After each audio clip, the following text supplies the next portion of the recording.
স্বামী গরিব হলে স্ত্রীর উচিত দুইটি আমল ঘরের মধ্যে বেশি করা, তাহলে ওই স্বামীর পরিবারে আল্লাহ রাব্বুল আলামিন দরিদ্রতা দূর করে দিবেন।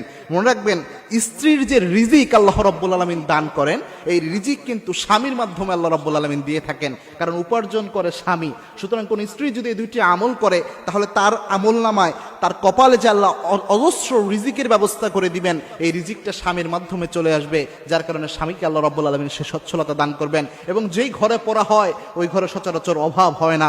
তার মধ্যে এক নাম্বার যে আমলটা, এটা আল্লাহর হাবিব সাল্লাল্লাহু আলাইহি সাল্লামের দেওয়া একটা অত্যন্ত গুরুত্বপূর্ণ একটি আমল, যেটা ইবনে মাসউদ রাদিয়াল্লাহু তাআলা আনহু তিনি নিজে করে তিনি উপকৃত হয়েছেন।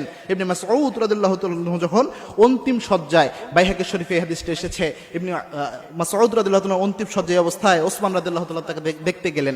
দেখতে গিয়ে বললেন, ইবনে মাসউদ, তোমার ঘরে তো তেমন অর্থনৈতিক সচ্ছলতা ভালো নয়, আমি বাইতুল মাল থেকে কিছু অর্থ সম্পদ দিয়ে দেই, যাতে তোমার ভবিষ্যতে তোমার মেয়েরা এটা দিয়ে চলতে পারে, তাদের একটা রিজিকের ব্যবস্থা হয়।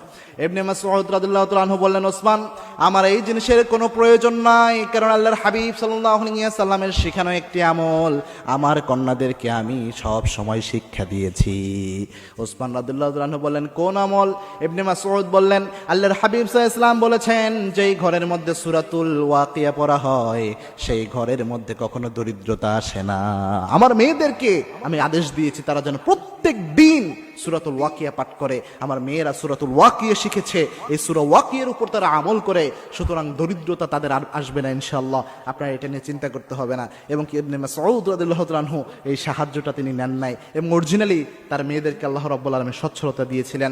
দুই নাম্বার যে আমলটা, এই আমলটা আল্লাহর হাবিব সাল্লাল্লাহু আলাইহি ওয়াসাল্লাম জানিয়েছেন, এবং কি আমলটা অরিজিনালি আল্লাহ রাব্বুল আলামিন নিজেও জানিয়েছেন। এই আমলের কারণে আল্লাহ রাব্বুল আলামিন সচ্ছলতা দান করেন, সেটা হচ্ছে ইস্তেগফারের আমল।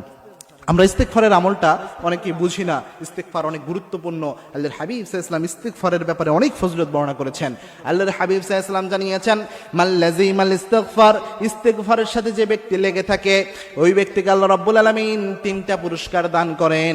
তার মধ্যে একটা পুরস্কার হচ্ছে ওয়ারযুকুহু হাইসু লা ইয়াহতাসিব, এমন জায়গা থেকে আল্লাহ রাব্বুল আলামিন রিজিক দেয় যা সে কল্পনাও করে নাই। এমন জায়গা থেকে আল্লাহ রাব্বুল আলামিন রিজিকের বরাদ্দ করে দেয় যা সে কল্পনাও করতে পারে নাই, যে এই জায়গা থেকে আল্লাহ রিজিক দিতে পারে। সুতরাং মা বোনরা যদি সব অবস্থায় তারা যদি ইস্তেগফারের আমল করতে পারে, এই ইস্তেগফারের কারণে তাদের রিজিকে আল্লাহ রাব্বুল আলামিন প্রাচুর্যতা দান করবেন, এবং এই প্রাচুর্যতার অংশ তার স্বামীর মাধ্যমে আল্লাহ রাব্বুল আলামিন দিয়ে দিবেন। সুতরাং তাদেরকে আল্লাহ রাব্বুল আলামিন এই বারাকা দান করবেন।